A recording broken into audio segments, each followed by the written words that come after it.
ये कहानी एक गहरे और घने जंगल की है, जहाँ ऊंचे ऊंचे सागवान के पेड़ों के बीच रानो चिड़िया का एक छोटा सा संसार बसता था। रानो बहुत ही शांत और सुलझी हुई चिड़िया थी, जो अपनी बूढ़ी माँ और चुलबुली छोटी बहन टुनटुनी के साथ रहती थी। एक दोपहर जंगल का मौसम अचानक बदल गया। दोपहर में ही अंधेरा छा गया और पक्षियों की चहचहाहट की जगह हवाओं की डरावनी साए साए ने ले ली। माँ, देखो आसमान कैसा काला हो गया है। मुझे लगता है बहुत भीषण तूफान आने वाला है। टुनटुनी, जल्दी अंदर आओ। दीदी, हवा इतनी तेज है कि मैं उड़ भी नहीं पा रही हूँ। बचाओ। घबराओ नहीं बच्चों, इस मोटे तने को पकड़ लो। ये घोंसला पुराना है, शायद टिक ना पाए। तभी बिजली कड़की और एक जोरदार बवंडर ने पूरे पेड़ को झकझोर दिया। देखते ही देखते रानो के तिनकों का घर बिखरकर हवा में विलीन हो गया। तीनों जमीन पर एक झाड़ी के पीछे छुपकर रात भर भीगते रहे। जब सुबह हुई तो उनका आशियाना पूरी तरह खत्म हो चुका था। ठंड से कांपते हुए रानो अपनी माँ और बहन को लेकर सबसे अमीर पड़ोसी कालू कौवे के पास पहुंची। कालू भाई, राम राम। रात के तूफान ने हमें बेघर कर दिया है। मेरी माँ की तबीयत ठीक नहीं है। क्या हम 2 दिन आपके बड़े घर के एक कोने में रह सकते हैं? राम राम। अरे रानो, ये मेरा घर है, कोई धर्मशाला नहीं।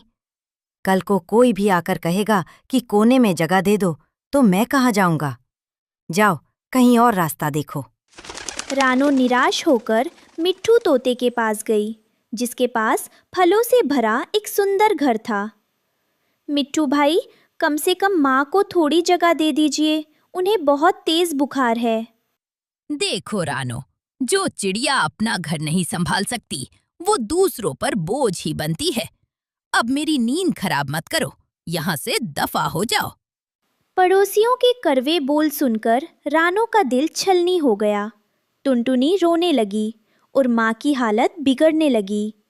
दीदी, क्या हम अब कभी घर नहीं बना पाएंगे? क्या हम इस खुले जंगल में ठंड से मर जाएंगे? नहीं टुनटुनी, अब मैं किसी के आगे भीख नहीं मांगूंगी। हम अपना घर खुद बनाएंगे और ऐसा बनाएंगे कि दुनिया देखती रह जाएगी। तभी माँ ने खांसते हुए कहा, बेटी, हिम्मत मत हारना। उस नीली पहाड़ी के पीछे एक अनजान घाटी है। वहाँ कुछ अनोखे पौधे उगते हैं। शायद वहाँ हमें सहारा मिल जाए। रानो अपनी माँ को पीठ पर लादकर और टुनटुनी का हाथ पकड़कर चल पड़ी। नीली पहाड़ी के पीछे का नज़ारा किसी सपने जैसा था। वहाँ हवा में संगीत था और पेड़ों से एक हल्की नीली रोशनी निकल रही थी। तभी रानो की नज़र तालाब के किनारे लगे उन विशाल और चमकते हुए जादुई पत्तों पर पड़ी। जैसे ही रानो ने एक पत्ते को छूने के लिए अपनी चोंच बढ़ाई, पूरा जंगल एक गूंजती हुई मधुर आवाज से भर गया।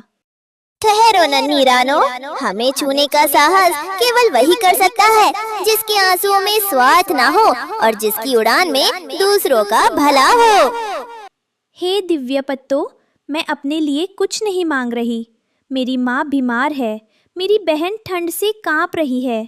हमारे पास सिर छुपाने की जगह नहीं है। क्या आप हमें आसरा देंगे? हमने तुम्हारी परीक्षा ली थी रानो।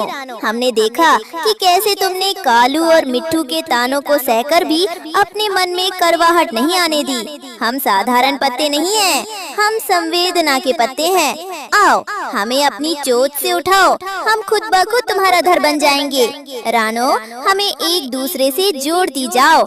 जब तक तुम्हारा इरादा नेक है, हम पत्थर से भी मजबूत और रुई से भी नरम रहेंगे। रानो ने तुरंत काम शुरू किया। उसने अपनी चोंच से उन भारी और रेशमी पत्तों को बुना। जैसे जैसे घर बनता गया, वो एक महल की तरह दिखने लगा।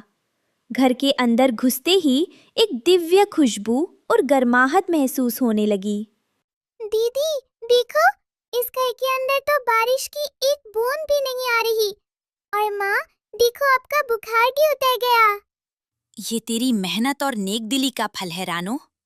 कुछ हफ्ते बाद जंगल में अब तक की सबसे भयानक बारिश हुई। 7 दिनों तक सूरज नहीं निकला।